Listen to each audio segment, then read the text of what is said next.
Kenapa bisa ada hujan? Yuk pelajari siklus air. Semua orang pasti punya pengalaman dengan hujan.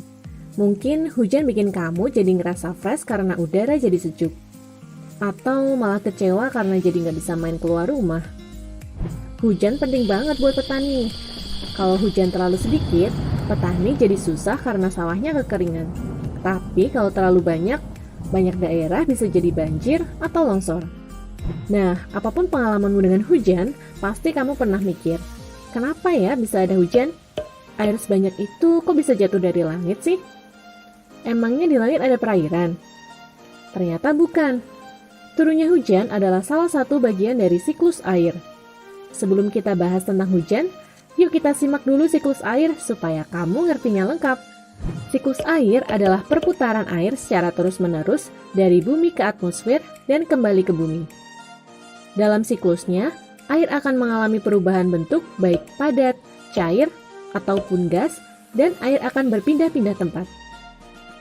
Ketika melalui berbagai tempat dalam bentuk yang berbeda ini, air mempengaruhi kehidupan di bumi. Tahu nggak, sebagian besar permukaan bumi dan tubuh makhluk hidup itu terdiri dari air loh. Di tubuh manusia sendiri, hampir 60%-nya terdiri dari air. Air jadi salah satu unsur penting bagi kehidupan. Siklus air menyebabkan massa air di bumi cenderung tetap dan air dapat terus diperbaharui. Secara lengkap, siklus air terdiri dari beberapa proses berikut. Evaporasi. Evaporasi adalah menguapnya air yang ada di permukaan seperti air laut, air danau, atau air sungai menjadi uap air dan naik ke atmosfer.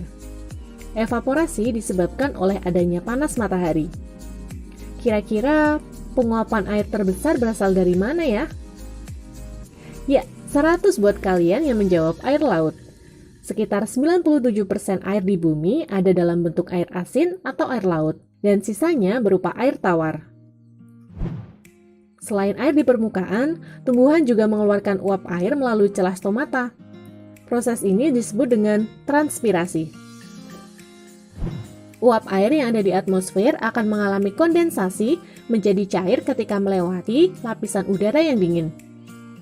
Kumpulan uap air yang terkondensasi akan membentuk awan. Awan yang baru terbentuk warnanya putih, tapi semakin banyak uap air yang terkondensasi, awan jadi semakin gelap. Warna gelap ini karena cahaya matahari tidak menembus awan. Makin lama, awan jadi makin tebal, berat dan gak sanggup lagi menampung air. Akhirnya, air turun ke bumi atau kita kenal sebagai hujan. Nah, udah gak bingung lagi kan kenapa air hujan bisa turun dari langit?